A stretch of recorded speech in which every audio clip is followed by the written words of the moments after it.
بسم اللہ الرحمن الرحیم۔ السلام علیکم عزیز طلبہ، امید ہے کہ آپ سب خیریت سے ہوں گے اور باقاعدگی سے اپنے لیکچرز کو سنتے اور یاد کرتے ہوں گے۔ تو بیٹا آج مورخہ 25 جون 2020 بروز جمعرات ہم ویڈیو نمبر 8 کا آغاز کریں گے۔ یہ ویڈیو 3 حصوں پر مشتمل ہے۔ پہلے 2 حصوں میں آپ پڑھائی کریں گے یعنی ریڈنگ، اور تیسرے حصے میں آپ کتاب کا کام یعنی مشق کریں گے۔ جیسا کہ آپ کو شروع میں بتایا گیا تھا کہ آپ کی درسی کتاب 2 حصوں پر مشتمل ہوتی ہے، حصہ نظم اور حصہ نثر۔ حصہ نظم میں آپ نظم حمد کو پڑھ چکے ہیں، اور آج ہم حصہ نثر میں سے آپ کی کتاب کا سبق نمبر 4 بابائے اردو مولوی عبدالحق کا مطالعہ کریں گے۔ ٹھیک ہے، یہ سن کے اعتبار سے شخصی مضمون ہے۔ شخصی مضمون وہ مضمون ہوتا ہے جس میں ہم کسی شخصیت کی زندگی کے بارے میں جانتے ہیں۔ تو مولوی عبدالحق سے کون واقف نہیں؟ یہ وہ عظیم ہستی ہیں جنہوں نے اپنی ساری زندگی اردو زبان کی ترقی اور ترویج کے لیے وقف کر دی تھی، اور اسی وجہ سے انہیں بابائے اردو کا خطاب بھی دیا گیا۔ آپ کی خدمات کے اعتراف میں حکومت نے آپ کو صدارتی اعزاز برائے حسن کارکردگی سے بھی نوازا۔ اب آپ اپنی کتاب کا صفحہ نمبر 22 کھولیں۔ سب سے پہلے آپ یہ ذہن میں رکھیں کہ آپ نے اپنی پینسل اپنے ہاتھ میں رکھنی ہے، اور اس کے علاوہ آپ کا ہائی لائٹر آپ کے ہاتھ میں ہونا چاہیے۔ ٹھیک ہے، ہائی لائٹر سے ہم مین چیزیں جو ہیں وہ ہائی لائٹ کریں گے، اور پینسل کے ساتھ آپ نے میننگز کو لکھنا ہے۔ اب آپ کو اسکرین پر کچھ اہم نکات نظر آ رہے ہوں گے جو آپ کو ہیلپ آؤٹ کریں گے کہ آپ کا جو کون سا پہرا ہے اس میں آپ کا جو کون سا پہرا کس چیز کے بارے میں ہے۔ یعنی پہلا پوائنٹ ہے اس میں پہلے پہرے کے بارے میں دیا گیا ہے، دوسرے پوائنٹ میں دوسرے پہرے کے بارے میں دیا گیا ہے۔ یعنی یہ پوائنٹس آپ کو بتائیں گے کہ آپ کے پہرے میں کیا کیا باتیں شامل ہیں۔ ٹھیک ہے، اب آپ دیکھیں، آپ کو اسکرین پر الفاظ معنی نظر آ رہے ہوں گے۔ ان الفاظ کو آپ نے کیا کرنا ہے، اپنی بک کے اوپر لیڈ پینسل کے ساتھ لکھنا ہے، اور اس کے بعد ان کو یاد بھی کرنا ہے۔ اب ہم اپنے سبق کا آغاز کرتے ہیں۔ سب سے پہلے آپ ایک بات اور ذہن میں رکھیں، آپ نے ہر پیراگراف کی نمبرنگ کرنی ہے، جیسے کہ آپ کو بک کے اوپر نظر آ رہا ہے۔ پیراگراف نمبر 1 کے ساتھ نمبر 1 لکھیں۔ اب ہم اس کا سٹارٹ لیتے ہیں۔ بابائے اردو مولوی عبدالحق بہت بڑے ادیب، مترجم، مشہور محقق تھے۔ ادیب، مترجم اور محقق، ان کو ہائی لائٹ کریں۔ ادیب کس کو کہتے ہیں؟ جو ادبی مضامین اور مقالے لکھتا ہے۔ ٹھیک ہے، مترجم جو ترجمہ کرنے والا ہوتا ہے، محقق تحقیق کرنے والا۔ آپ 20 اپریل 1870 اس کو ہائی لائٹ کریں۔ میں ہندوستان کے ضلع میرٹھ کو بھی ہائی لائٹ کریں کہ علاقے ہاپڑ میں پیدا ہوئے، ہاپڑ کو بھی ہائی لائٹ کریں۔ ابتدائی تعلیم گھر پر حاصل کی، اس کے بعد ایف اے تک ضلع میرٹھ میں پڑھتے رہے۔ ایف اے کو اور ضلع میرٹھ کو ہائی لائٹ کریں۔ 1894 میں علی گڑھ سے بی اے کیا۔ 1894 کو اور بی اے کو ہائی لائٹ کریں۔ یہاں سر سید احمد خان کی صحبت میسر رہی، سر سید احمد خان کو اور صحبت کو ہائی لائٹ کریں۔ صحبت کہتے ہیں دوستی اور ساتھ کو۔ ان کی آزاد خیالی اور روشن دماغی کا مولانا کے مزاج پر گہرا اثر پڑا۔ 1895 میں حیدرآباد کے ایک اسکول میں ملازمت اختیار کی، ملازمت کو ہائی لائٹ کریں۔ اس کے بعد صدر محتمم تعلیمات ہو کر اورنگ آباد منتقل ہو گئے۔ صدر محتمم کہتے ہیں پرنسپل کو، اس کو ہائی لائٹ کریں تعلیمات کو، اور اس کے بعد اورنگ آباد کو بھی ہائی لائٹ کریں۔ اور منتقل کہاں ہوئے تھے؟ اورنگ آباد میں، تو اس لیے اورنگ آباد کو منتقل کو جو ہے اس کو بھی ہائی لائٹ کریں۔ آج پہلے پہرے میں کیا کہہ رہے ہیں کہ بابا مولوی صاحب جو ہیں یہ ادیب تھے، یعنی ادبی مضامین لکھتے تھے۔ مترجم یعنی ترجمہ کرتے تھے، یعنی انہوں نے اردو زبان میں کافی کتابوں کو جو دوسری زبانوں میں لکھی تھی ان کے ترجمے کیے تھے تاکہ مسلمان جو ہیں ان سے استفادہ حاصل کر سکیں۔ اور محقق یعنی تحقیق کرتے تھے، سرچنگ کرتے تھے، اور اس کے بعد کتابیں لکھتے تھے۔ تاریخ پیدائش دی ہوئی ہے کہ 20 اپریل 1870 کو پیدا ہوئے تھے ضلع میرٹھ کے علاقے ہاپڑ میں۔ اس کے علاوہ ایف اے انہوں نے ضلع میرٹھ سے کیا تھا، بی اے انہوں نے 1894 میں علی گڑھ سے کیا۔ پھر سر سید احمد خان کے ساتھ ان کا اٹھنا بیٹھنا تھا، میل ملاپ تھا، ان کی صحبت سے انہوں نے استفادہ حاصل کیا، کیونکہ سر سید احمد خان آزاد خیال تھے، وہ وقت کی تبدیلی کے ساتھ چاہتے تھے کہ انسان وقت کے حالات کے مطابق جو اپنے آپ کو ڈھالے، تو وہ سر سید احمد خان کے آزاد خیالی سے متاثر تھے۔ اس کے علاوہ 1895 میں آپ حیدرآباد کے ایک اسکول میں آپ نے ملازمت اختیار کی تھی، اور اس کے بعد آپ وہاں سے آپ منتقل ہو گئے، آپ کی ٹرانسفر ہو گئی جب آپ کو پرنسپل کے عہدے پر فائز کیا گیا، ٹھیک ہے، آپ کو پرنسپل کا عہدہ ملا۔ پیراگراف نمبر 2 دیکھیں آپ، اس کی نمبرنگ کریں۔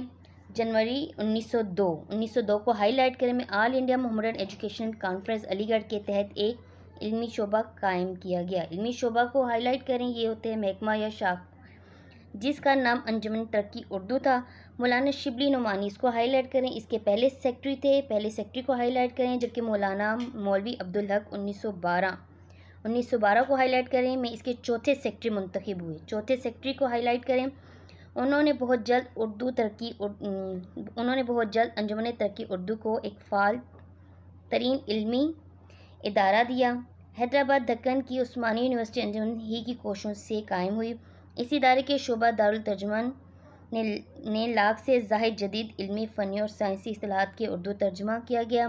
1935 میں جامعہ عثمانیہ کے ایک طالب علم محمد یوسف، اس کو ہائی لائٹ کریں، نے انہیں بابا اردو کو ہائی لائٹ کریں کا خطاب دیا، جس کے بعد یہ خطاب اتنا مقبول ہوا کہ ان کے نام کا جز بن گیا، ٹھیک ہے۔ اس میں کیا بتایا گیا ہے کہ 1902 میں آپ نے ایک علمی شعبہ قائم کیا، ٹھیک ہے، اور اس کا کام کیا، ایک علمی شعبہ قائم کیا، کہاں پہ؟ انڈین محمدن ایجوکیشن کانفرنس علی گڑھ کے تحت، ٹھیک ہے، اور پھر اس کا نام کیا رکھا؟ انجمن ترقی اردو، یعنی اردو کی ترقی اور ترویج کرنے کا جو شعبہ تھا، ٹھیک ہے، اور اس کے پہلے سیکرٹری مولانا شبلی تھے، اور چوتھے سیکرٹری جو 1912 میں مولوی عبدالحق منتخب ہوئے، اور انہوں نے پھر اردو کی ترقی اور ترویج کے لیے ہر وقت کام کرتے تھے، اور عثمانیہ یونیورسٹی بھی انہی کی کوششوں سے قائم ہوئی۔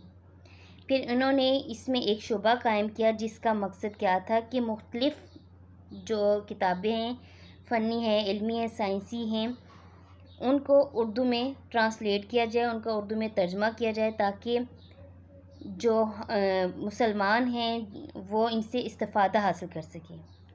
1935 میں جامعہ عثمانیہ کے ایک اسٹوڈنٹ نے، ایک طالب علم نے مولوی عبدالحق کی ان خدمات کو دیکھتے ہوئے جو اردو کی ترقی کے لیے وہ کر رہے تھے، انہوں نے بابا اردو نام رکھ دیا ان کا، جو اتنا مشہور ہوا کہ بعد میں یہ خطاب کے طور پہ ہو گیا، آپ کے نام کا حصہ بن گیا۔ اب پیراگراف نمبر 3 دیکھیں آپ، اس میں نمبرنگ کریں آپ۔ نمبر 3، مولوی صاحب نے اورنگ آباد میں ایک کالج قائم کیا، اس کالج کے پرنسپل ہونے کے ساتھ ساتھ اس میں پڑھاتے بھی تھے۔ پرنسپل کو ہائی لائٹ کریں، کالج کو، اورنگ آباد کو، ٹھیک ہے۔ دوران تدریس طالب علموں میں گھل مل جاتے تھے، ان سے اپنے بچوں کی طرح سلوک کرتے تھے، طالب علم بھی ان سے محبت کرتے تھے۔ ایک دفعہ آموں کی فصل کو ہائی لائٹ کریں میں کسی طالب علم نے کہا، مولوی صاحب اس موسم میں ابھی تک آم نہیں کھائے۔ بس اگلے دن کیا دیکھتے ہیں کہ مولوی صاحب آموں کی پیٹیاں لے آئے، سارے لڑکوں نے مزے سے آم کھائے اور ساتھ ہی مولوی صاحب کو دعائیں بھی دیں۔ کیا کہہ رہے ہیں یہاں پہ کہ جب ان کی ٹرانسفر ہوئی اورنگ آباد میں جس کالج میں ہوئی تھی، وہاں پہ وہ پرنسپل تو تھے ہی، ان کے پرنسپل کے فرائض بھی انجام دے رہے تھے، لیکن ساتھ وہ پڑھانے کا کام بھی کرتے، یعنی دوران تدریس کیا ہوتا ہے؟ پڑھانے کے دوران، تو اس کا مطلب کیا ہے کہ وہ پڑھاتے بھی تھے، اور طلبہ ان کے ساتھ اس طرح فری تھے، بہت زیادہ ان کے ساتھ میل ملاپ تھا، گھل مل جاتے تھے، آپس میں فری بات کرتے تھے۔ تو ایک دفعہ ایک شاگرد نے ان سے مذاق میں کہا کہ اس دفعہ آم آئیں لیکن ہم نے کھائے نہیں۔ مولوی صاحب دوسرے دن ہی آموں کی پیٹیاں لے آئے اور اپنے شاگردوں کو، اپنے طالب علموں کو دی، انہوں نے بھی کھائیں اور طالب علموں نے بھی کھائیں، اور سب طالب علموں نے آپ کو دعائیں دیں۔ اب پیراگراف نمبر 4 ہے، اس کی نمبرنگ کریں۔ اورنگ آباد میں مولوی صاحب جس بنگلے میں رہتے تھے وہ آبادی کو ہائی لائٹ کریں، اس سے دور جنگل کے پاس تھا، اسی بنگلے کا باغ نہایت شاندار تھا، باغ کو ہائی لائٹ کریں، شاندار کو بھی ہائی لائٹ کریں۔ شاندار کس کو کہتے ہیں؟ عالی شان کو، جس میں بہت سے مالی کام کرتے تھے، ان میں ایک مالی جسے نام دیو کو ہائی لائٹ کریں، کہتے تھے بہت محنتی اور اپنے کام میں ماہر تھا. ماہر کو ہائی لائٹ کریں. مولوی صاحب اس کے کام کو بہت پسند کرتے تھے. ایک دفعہ ایسا ہوا کہ باغ میں شہد کی مکھیوں کا جھنڈ آ گیا. شہد کو ہائی لائٹ کریں, شہد کی مکھی اور جھنڈ کو بھی. نام دیو اپنے کام میں اتنا محو تھا, محو یعنی گم, کہ اسے خبر نہ ہوئی. مکھیاں اس سے لپٹ گئیں, ایسا کاٹا کہ بے دم ہو گیا. بے دم مر جانا, اس کو ہائی لائٹ کریں. مولوی صاحب نے اس کا ایک ایسا خاکہ لکھا کہ نام دیو مالی کو ہمیشہ ہمیشہ کے لیے زندہ کر دیا. اس سے اندازہ ہوتا ہے کہ مولوی صاحب مذہب سے بالا تر ہو کر سوچتے تھے اور لوگوں کی عزت ان کے کام کی وجہ سے کرتے تھے. پیراگراف نمبر 4 میں کیا بتا رہے ہیں کہ مولوی صاحب جہاں پر رہتے تھے وہ ذرا آبادی سے دور جنگل کے قریب تھا وہ, اور ان کا وہاں پر جو باغ تھا اس بنگلے میں وہ بہت شاندار تھا اور بڑا بھی کافی تھا, کیونکہ وہاں پہ ایک مالی کام نہیں کرتا تھا, بے شمار مالی کام کرتے تھے. اور ان مالیوں میں سے ایک مالی جو تھا اس کا نام کیا تھا, نام دیو اسے کہتے تھے. وہ اپنے کام میں بہت زیادہ ماہر تھا. ایک دفعہ وہ کام میں اتنا مصروف تھا کہ اسے پتہ ہی نہیں چلا کہ شہد کی مکھیاں جھنڈ کی صورت میں آئیں اور اس کو کاٹنے لگیں, اور وہ مکھیوں نے اس کو اتنا کاٹا کہ وہ بیچارہ بے دم ہو گیا, یعنی مر گیا مکھیوں کے کاٹنے سے. تو مولوی صاحب نے کیا کیا کہ اس کے نام کو اور کام کو زندہ رکھنے کے لیے اس کے اوپر خاکہ لکھا, یعنی پوری کی پوری اس کی سٹوری لکھی, کہانی لکھی اس کے اوپر, اس کے کام کے اوپر, اور اس کے نام کے ساتھ اس کا جو کام تھا دونوں وہ زندہ ہو گئے. یعنی مولوی صاحب کسی ذات پات کو سامنے نہیں رکھتے تھے, مذہب کو سامنے نہیں رکھتے تھے, امیری غریبی کو سامنے نہیں رکھتے تھے. وہ سامنے رکھتے تھے کہ انسان کیسا ہے, وہ اپنے کام میں کیسا ہے. ٹھیک ہے, مذہب سے بالا تر ہو کر سوچتے تھے. وہ سب لوگوں کی عزت اس کے کام کی وجہ سے کرتے تھے. ٹھیک ہے, یہاں پر ہم نے ویڈیو نمبر 8 کے پہلے حصے کا اختتام کیا. ٹھیک ہے بیٹا. بسم اللہ الرحمن الرحیم. السلام علیکم عزیز طلبہ.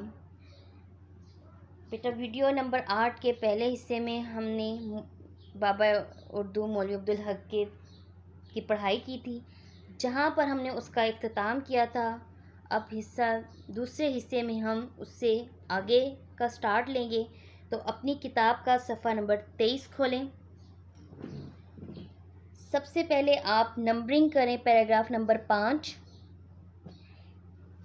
کچھ عرصہ بعد مولوی عبدالحق اورنگ آباد, اس کو ہائی لائٹ کریں, کو چھوڑ کر دلی چلے گئے. دلی کو ہائی لائٹ کریں, اور ساتھ ہی انجمن کا دفتر حیدرآباد کو ہائی لائٹ کریں.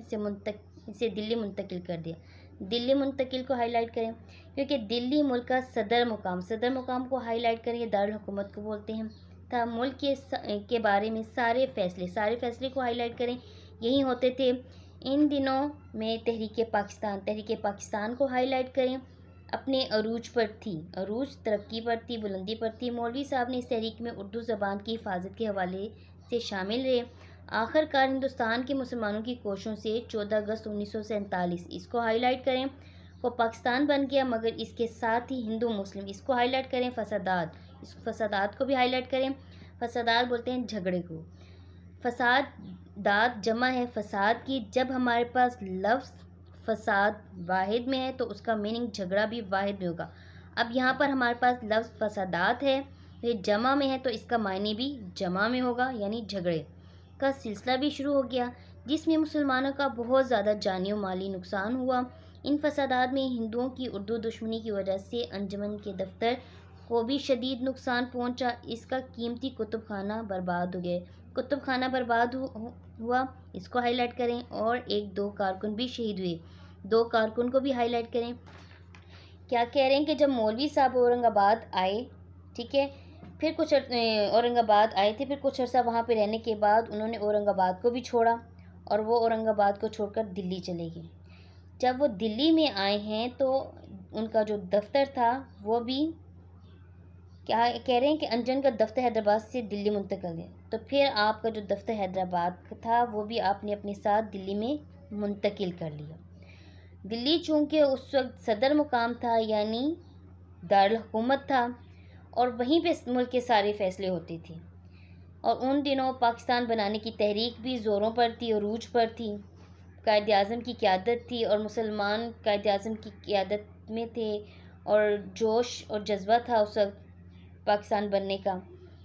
مولوی صاحب جو ہیں وہ انہوں نے جو ہے اردو زبان کی حفاظت سے وہ اس تحریک میں شامل رہے، ٹھیک ہے۔ 14 اگست 1947 کو مسلمانوں کی کوششوں سے اور قائد اعظم کی قیادت سے پاکستان معروض وجود میں آیا۔ پاکستان بننے کے بعد ہندو اور مسلمان ان کے فسادات جھگڑے شروع ہو گئے، جس میں مسلمانوں کو جانی اور مالی نقصان ہوا، یہاں تک کہ جو قیمتی کتب خانہ تھا وہ بھی برباد ہو گیا، اور وہاں پر جو کارکن کام کرتے تھے وہ بھی شہید ہو گئے تھے۔ اب پیراگراف نمبر 6 پہ آئیں، نمبرنگ کریں نمبر 6 کی۔ حالات اس قدر سنگین سخت کہ دلی میں رہنا اور کام کرنا ناممکن ہو گیا تھا۔ آخرکار دوسرے ہندوستانی مسلمانوں کی طرح مولوی صاحب بھی پاکستان آ گئے۔ کراچی میں انجمن کا دفتر قائم کیا، اس کو ہائی لائٹ کریں، انجمن کا دفتر، ٹھیک ہے۔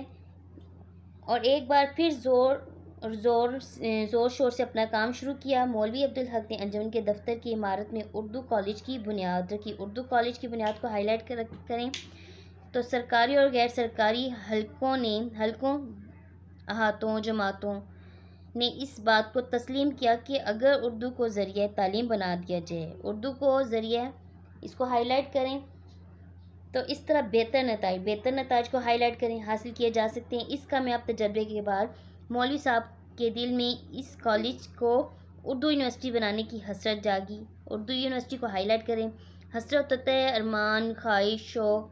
یہ حسرت ان کی زندگی میں تو پوری نہ ہوئی، مگر بعد میں اس کالج کو وفاقی اردو یونیورسٹی، اس کو ہائی لائٹ کریں، کا درجہ مل گیا۔ وفاقی اردو یونیورسٹی کا ایک کیمپس وفاقی دارالحکومت اسلام آباد، اس کو ہائی لائٹ کریں میں قائم ہے۔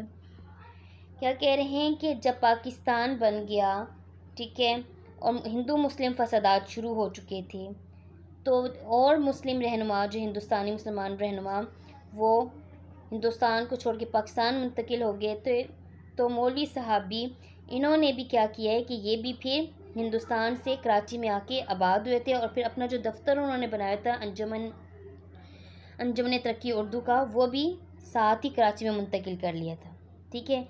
پھر جہاں پر یہ دفتر بنایا تھا اسی عمارت میں آپ نے اردو کالج کی بنیاد رکھی، اور اس کالج میں تمام مضامین اردو میں پڑھائے جاتے تھے، ٹھیک ہے، اردو میں پڑھائے جاتے تھے، یہاں تک کہ پھر اس کے جو پیپر ہوتے تھے وہ بھی اردو زبان میں ہوتے تھے، ٹھیک ہے، اردو زبان میں ہوتے تھے۔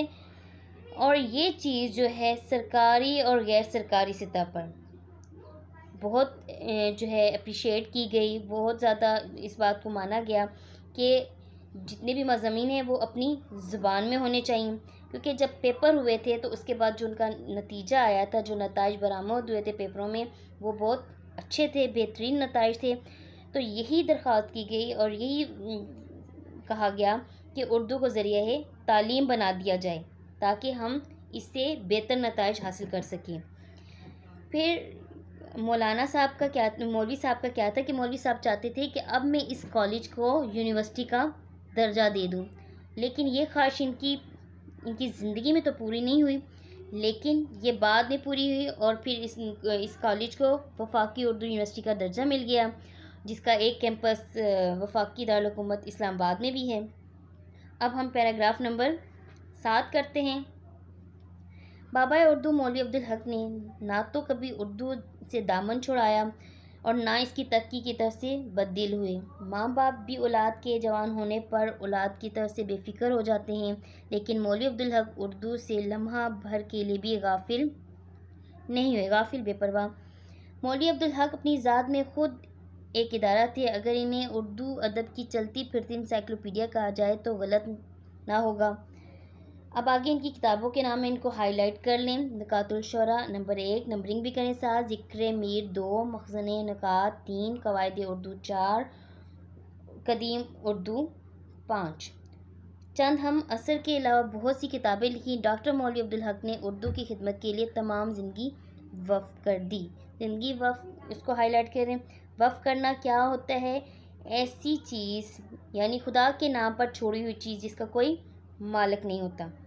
آپ کی خدمات کے اعتراف میں اقرار کرنا، مان لینا میں 23 مارچ 1959 اس کو ہائی لائٹ کریں کہ حکومت پاکستان نے آپ کو صدارتی اعزاز برائے حسن کارکردگی عطا کیا۔ حسن کارکردگی کو ہائی لائٹ کریں۔ کیا کہہ رہے ہیں یہاں پہ کہ جب بچے بڑے ہو جاتے ہیں تو ماں باپ کی ٹینشن تھوڑی سی کم ہو جاتی ہیں، وہ کہتے ہیں کہ بچے بڑے ہو گئے ہیں یہ اپنا کام خود سے کر لیتے ہیں، لیکن مولوی صاحب نے وہ اردو سے بہت زیادہ لگاؤ تھا، ایسے ہی جیسے کہ بچوں سے ہوتا ہے۔ آپ نے اردو سے آخری دم تک، مرتے دم تک پیچھا نہیں چھڑایا تھا، وہ آخری دم تک اردو کی ترقی اور ترویج کے لیے کوشش کرتے رہتے تھے اور اس سے غافل نہیں ہوتے تھے۔ کوئی بھی چیز اگر ان سے اردو کے بارے میں پوچھی جائے تو وہ بتا دیتے تھے۔ اگر کہیں نا ان کو کہ چلتی پھرتی انسائکلوپیڈیا کس کو کہتے ہیں، یعنی علوم و فنون کے بارے میں معلومات، وہ تالیف و تصنیف جس میں علوم و فنون کے بارے میں معلومات ملتی ہیں، ٹھیک ہے، اس کو کہتے ہیں۔ یعنی آپ کو اردو کے بارے میں اگر کچھ بھی جاننا ہو تو اگر ہم مولوی صاحب سے پوچھیں تو وہ بتا دیتے تھے، اسی لیے ان کو انسائکلوپیڈیا کہہ رہے ہیں کہ اگر کہا جائے تو غلط نہیں ہوگا۔ اور آپ نے اپنی ساری زندگی جو ہے اردو زبان کی ترقی کے لیے وقف کی تھی۔ اس کے اعتراف میں 23 مارچ 1959 کو آپ کو صدارتی اعزاز حسن برائے کارکردگی بھی عطا کیا گیا۔ پیراگراف نمبر 8 پہ آ جائیں، نمبر کریں، لکھیں 8۔ مولوی صاحب کو آخری عمر میں خرابی ہاضمہ کی شکایت تھی۔ خرابی ہاضمہ کو ہائی لائٹ کریں، جو بعد میں کینسر کی شکل اختیار کر گئی۔ اس وقت کے صدر پاکستان ایوب خان کو ہائی لائٹ کریں کہ کہنے پر انہیں کراچی کے نیول ہسپتال کو ہائی لائٹ کریں میں داخل کرایا گیا۔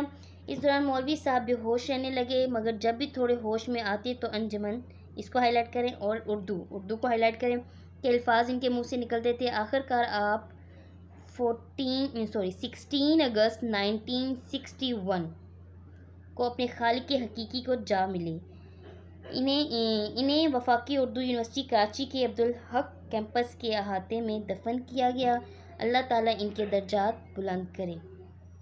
کیا کہیں گے، ان کو آخری عمر میں کیا ہو گیا تھا، ان کا ہاضمی خرابی یعنی ان کا ہاضمہ خراب ہو گیا تھا، جو بعد میں کینسر کی شکل اختیار کر گیا۔ تو اس وقت ایوب خان جو ہے وہ پاکستان کے صدر تھے، انہوں نے ان کی صحت کو دیکھتے ہوئے ان کو نیوی کے ہسپتال میں داخل کرا دیا تھا۔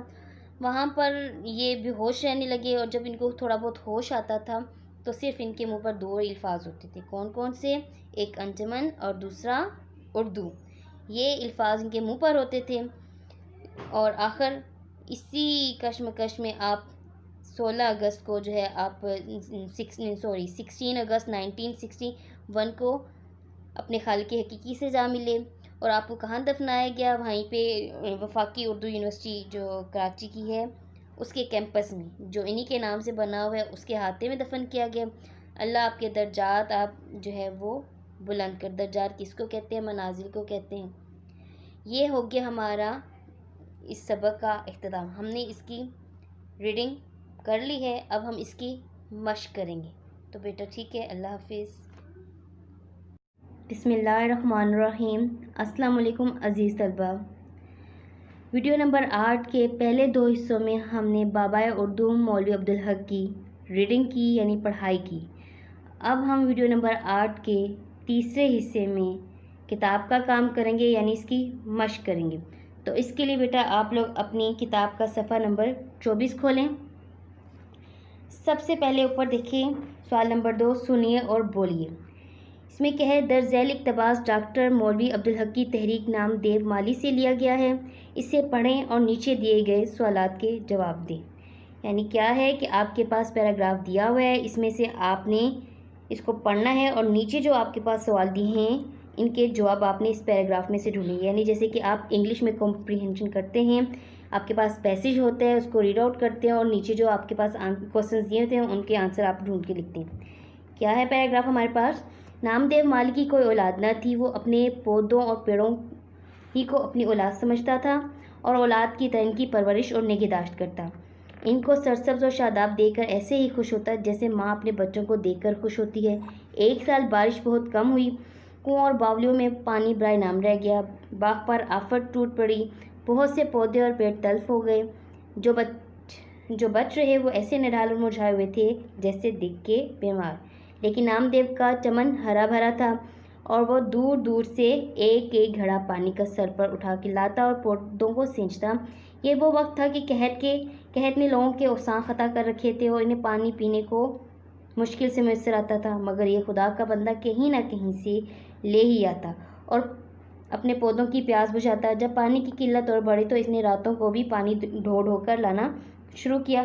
پانی کیا تھا؟ یوں سمجھیے کہ آدھا پانی اور آدھی کیچڑ ہوتی تھی، لیکن یہی گدلا پانی پودوں کے حق میں آب حیات تھا۔ میں نے اس بے مثل کارگزاری پر اسے انعام دینا چاہا تو اس نے لینے سے انکار کر دیا۔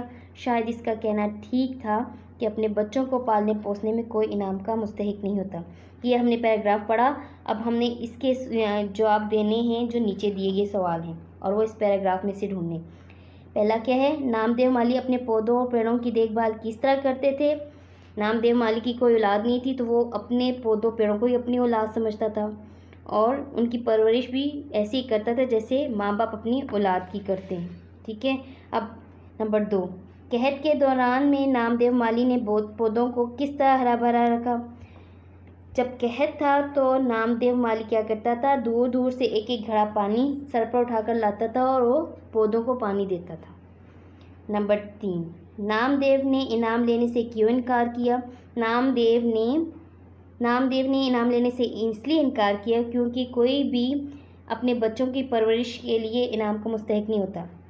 اب آپ نے کیا کرنا ہے؟ جس طریقے سے میں نے آپ کو بتایا ہے، آپ نے اس پیراگراف کو پڑھنا ہے اور اس کے سوال جو نیچے دیے ہوئے ہیں ان کو اپنے لوز شیٹ پر کر کے یا رف رجسٹر پر کر کے اپنے پیرنٹس کو چیک کروانا ہے۔ اب صفحہ نمبر 25 پر آئیں، زبان سیکھیے۔ سب سے پہلے دیکھیے اسم معرفہ کی اقسام۔ اسم معرفہ کیا ہے؟ اسم آپ شروع سے پڑھتے آ رہے ہیں کہ کسی بھی شخص، چیز اور جگہ کے نام کو اسم کہتے ہیں۔ ٹھیک ہے، اسم کیا؟ کسی دو اقسام، اسم معرفہ اور اسم نکرہ۔ اسم نکرہ ہوتے کسی بھی عام شخص، عام چیز اور عام جگہ کے نام کو اسم نکرہ کہتے ہیں، اور اسم معرفہ کسی بھی خاص شخص، خاص نام اور خاص جگہ کو اسم معرفہ کہتے ہیں۔ ٹھیک ہے، اب اسم معرفہ کی اقسام کیا ہے؟ اسم علم، اسم ضمیر، اسم موصول اور اسم اشارہ۔ اسم علم کیا ہے؟ چونکہ یہ اسم معرفہ کی اقسام ہے، اسم معرفہ خاص شخص، خاص چیز اور خاص جگہ کو کہتے ہیں، تو ظاہر سی بات ہے اسم علم بھی خاص ہی کسی چیز کا ہوگا۔ اسم علم کیا ہوتا ہے؟ یہ وہ اسم ہے جو کسی خاص شخص کے خاص نام کو ظاہر کرے۔ مثلا قائد اعظم ہیں، یہ ان کا نام کیا ہے؟ محمد علی جناح۔ ٹھیک ہے، لیکن قائد اعظم ہم جب بولتے ہیں تو قائد اعظم کی محمد علی جناح کی شخصیت ہمارے ذہن میں آ جاتی ہے۔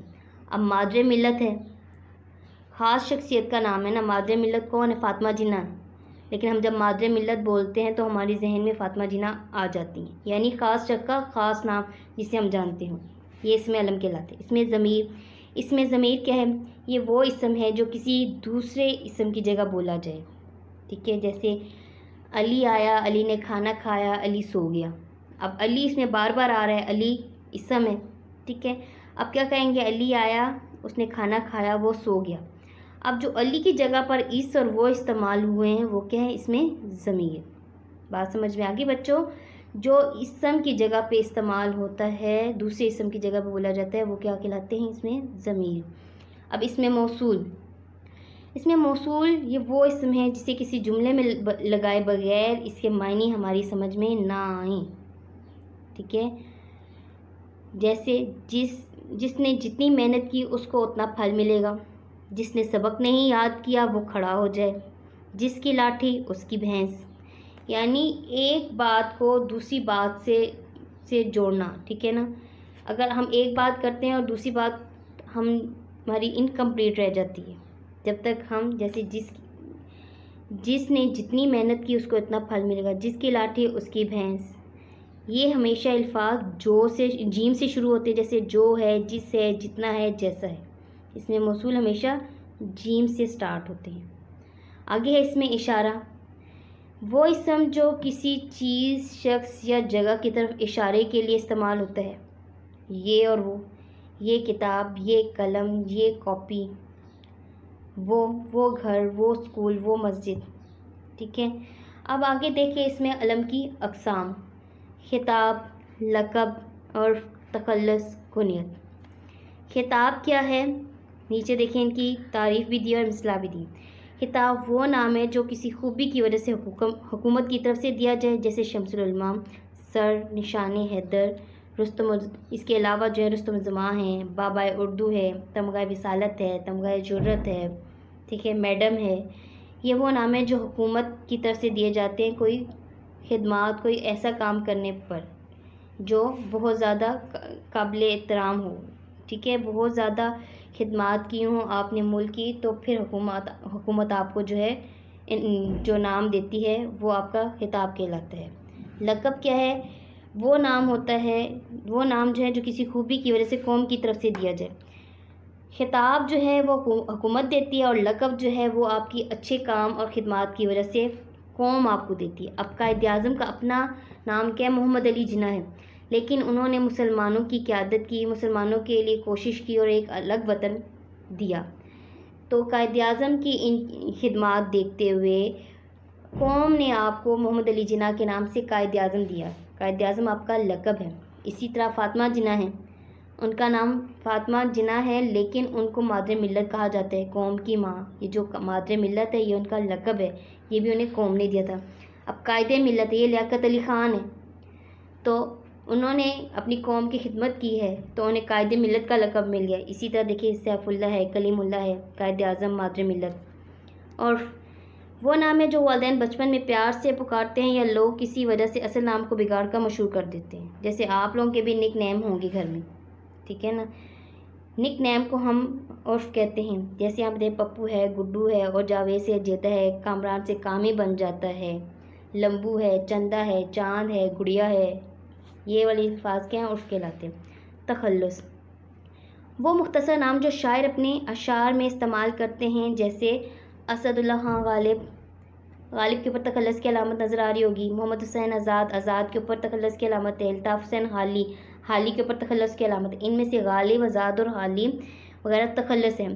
یعنی یہ شاعر کے اپنے اپنے پورے نام ہیں، لیکن جب یہ شاعری کرتے ہیں اور اپنی شاعری میں نام استعمال جو کرتے ہیں وہ پورا نہیں کریں گے. یہ جن کے اوپر آپ کو تخلص کی علامت نظر آ رہی ہے یہ اپنی شاعری میں استعمال کرتے ہیں. تو یہ جو مختصر نام ہوتے ہیں جو اشعار اپنی شاعری میں استعمال کرتے ہیں ان کو ہم تخلص کہتے ہیں.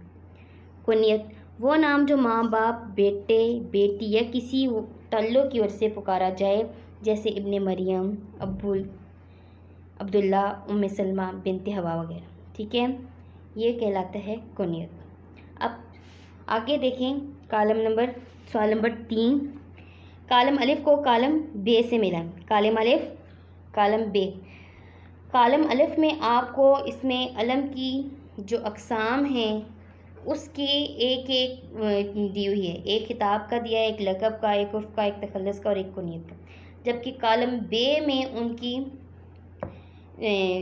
کالم بے میں آپ کو دی ہوئی ہیں اقسام دی ہوئی ہیں، اور کالم الف میں ان کی امثلات دی ہوئی ہیں. ٹھیک ہے. آپ نے کالم بے میں سے کالم الف میں جو امثلات دی ہیں ان کو کالم الف میں ان اقسام کے ساتھ ملانا ہے. جیسے اب ذوق ہے. ذوق کیا ہے؟ تخلص ہے. اس کے ساتھ آپ میچنگ کریں. سر کیا ہے؟ خطاب ہے. شاعر مشرق کیا ہے ہمارے پاس؟ لقب. ابن مریم کیا ہے؟ کنیت. اچھو کیا ہے؟ عرف. اب آپ صفحہ نمبر 26 پر آئیں. سوال نمبر 4. سوچیے اور لکھیے. درج ذیل فقرات میں سے درست اور غلط کی نشاندہی کریں اور غلط فقرات کو درست کر کے لکھیں. نمبر 1. مولوی عبدالحق کراچی میں پیدا ہوئے. غلط. مولوی عبدالحق کراچی میں پیدا نہیں ہوئے تھے. کہاں ہوئے تھے مولوی عبدالحق؟ ہندوستان کے علاقے ہندوستان میں ضلع میرٹھ کے علاقے ہاپڑ میں پیدا ہوئے تھے. ٹھیک ہے. مولوی عبدالحق کو بابا اردو کا خطاب جامعہ عثمانیہ کے ایک طالب علم محمد یوسف نے دیا. ٹھیک. ڈاکٹر مولوی عبدالحق نے اردو کی خدمت کے لیے تمام زندگی وقف کر دی تھی. صحیح. مولوی عبدالحق انجمن ترقی اردو کے پہلے سیکرٹری منتخب ہوئے. غلط. پہلے سیکرٹری کون تھے؟ مولانا شبلی تھے، یہ چوتھے تھے. حکومت پاکستان نے مولوی عبدالحق کی خدمات کے سلسلے میں نشان حیدر پیش کیا؟ نہیں، نشان حیدر پیش نہیں کیا تھا، حسن کارکردگی کا جو اعزاز تھا وہ ان کو ملا تھا۔ اب سوال نمبر 5 پہ آئیں۔ سبق کی روشنی میں دی گئی خالی جگہوں کو مناسب الفاظ سے پر کریں۔ نمبر 1، بابا اردو مولوی عبدالحق بہت بڑے ادیب، مترجم اور مشہور محقق تھے۔ نمبر 2، مولوی عبدالحق نے 1895 میں حیدرآباد میں ایک اسکول میں ملازمت کی۔ نمبر 3، مولانا شبلی نعمانی انجمن ترقی اردو کے پہلے سیکرٹری تھے۔ نمبر 4، مولوی صاحب کو آخری عمر میں خرابی ہاضمہ کی شکایت تھی۔ نمبر 5، مگر جب بھی تھوڑے ہوش میں آتے تو انجمن اور اردو کے الفاظ ان کے منہ سے نکلتے تھے۔ اب سوال نمبر 6 غور کیجیے۔ درج ذیل پیراگراف کو غور سے پڑھیں اور نیچے دیے گئے سوالات کے جواب اپنی کاپی پر لکھیں۔ مولوی عبدالحق نے انجمن کی ترقی کے لیے سارے برصغیر کے دورے کیے۔ یہ خیال ہے کہ کم از کم 3-4 میل سفر کیا ہوگا۔ سفر میں بھی بیکار نہیں بیٹھتے تھے، لکھنے پڑھنے کا کام کرتے رہتے تھے، روزانہ باقاعدگی کے ساتھ میلوں ٹہلتے تھے۔ بہت بوڑھے ہو گئے تھے مگر روزانہ 3 زینے چڑھتے اترتے تھے۔ زینے سیڑھیوں کو بولتے ہیں۔ تمام خطوں کے جواب خود لکھتے تھے۔ سفید داڑھی، لمبا قد، دہرا بدن، روشن آنکھیں، سر پر ترکی ٹوپی، عمدہ شیروانی، ہاتھ میں چھڑی، جو دیکھتا سمجھ جاتا کہ یہ کوئی بڑے آدمی ہیں۔ اب نیچے آپ کے پاس سوال دیے ہیں الف ب ج۔ الف کیا مولوی عبدالحق کے سفر کے دوران میں کیا مصروفیت ہوتی تھی؟ مولوی عبدالحق جو ہے سفر کے دوران بیکار نہیں بیٹھتے تھے، وہ کیا کرتے تھے؟ لکھنے پڑھنے کا کام کرتے تھے۔ نمبر 2 کیا مولوی عبدالحق کی صحت کا راز کیا تھا؟ مولوی عبدالحق کی صحت کا راز تھا کہ وہ باقاعدگی سے میلوں ٹہلتے تھے، یعنی چہل قدمی کرتے تھے، اور روزانہ 3 زینے چڑھتے تھے، یعنی سیڑھیاں اوپر نیچے 2-3 بار اترتے تھے۔ نمبر 3 مولوی عبدالحق کا حلیہ بیان کریں۔ مولوی عبدالحق کا حلیہ کیا ہے؟ سفید داڑھی تھی، لمبا قد، دہرا بدن، روشن آنکھیں، سر پر ترکی ٹوپی، عمدہ شیروانی، ہاتھ میں چھڑی، اور جو دیکھتا تھا سمجھ جاتا تھا کہ کوئی بڑے آدمی ہیں۔ ٹھیک ہے، اب اگلا صفحہ دیکھیے، صفحہ نمبر 27۔ آپ نے جو سوال نمبر 6 ہے اس کو اپنی کاپی پر یا رف رجسٹر پر کرنا ہے اور اپنے پیرنٹس کو چیک کروانا ہے۔ اب صفحہ نمبر 27 پر دیکھیں، آپ عمل کیجئے۔ یہ کریٹیو ورک ہے، تخلیقی کام ہے، یہ آپ نے بچے خود کرنا ہے۔ انٹرنیٹ کے ذریعے بابا اردو مولوی عبدالحق کی تصویر اور ان کے بارے میں معلومات حاصل کریں اور اس تصویر اور معلومات کو اپنی کاپیوں پر لگائیں۔ مولوی عبدالحق کی زندگی اور ان کی اردو کے لیے خدمات کے حوالے سے ہر طالب علم 5 سوال تیار کرے۔ تمام سوالات یکجا کر کے استاد صاحب کو دکھائیں، وہ ان سوالات کی جانچ پڑتال کریں، حتمی سوالات کی مدد سے کوئز مقابلے کا اہتمام کریں۔ آپ نے کیا کرنا ہے بیٹا ان کو کہ آپ نے مولوی عبدالحق کی تصویر لینی ہے، نیٹ میں سے سرچ کرنا ہے، اپنی بک میں سے لینا ہے، اور آپ نے خود سے ان کی معلومات لکھنی ہے۔ آپ نے تصویر کاپی پر لگانی ہے اور اس کے بارے میں مولوی عبدالحق کے بارے میں آپ نے بک میں سے بھی معلومات لینی ہے اور نیٹ میں سے بھی سرچ کر کے ایک پیراگراف لکھنا ہے، ٹھیک ہے، اور اپنے پیرنٹس کو چیک کروانا ہے۔ جی بیٹا، اب آپ کی ڈائری کیا ہے؟ ڈائری ہے آپ کی کہ سبق بابائے اردو مولوی عبدالحق کے معنی بک پر پینسل کے ساتھ لکھنے ہیں اور یاد کرنے ہیں، نیز بک ورک اور معنی کی تحریر مشق بھی کرنی ہے، یعنی آپ نے میننگز بک کے اوپر لکھنے ہیں اور جو میں نے آپ کو بک کے اوپر کام کروایا ہے وہ آپ نے بک کے اوپر کرنے۔ اب ایک دفعہ دوبارہ سن لیں آپ۔ سوال نمبر 2 جو پیراگراف والا کوسچن تھا وہ آپ نے لکھنا ہے اور پیرنٹس کو چیک کروانے۔ اس کے علاوہ اسم معرفہ کی اقسام ہیں وہ آپ نے یاد کرنی ہے، وہ بھی آپ نے رف رجسٹر پر یاد کر کے پیرنٹس کو چیک کروانی۔ سوال نمبر 3، 4 اور 5 یہ آپ نے بک کے اوپر کرنا ہے، اور سوال نمبر 6 اور 7 یہ آپ نے رف رجسٹر کے اوپر کر کے پیرنٹس کو چیک کروانے۔ اوکے بیٹا، اللہ حافظ۔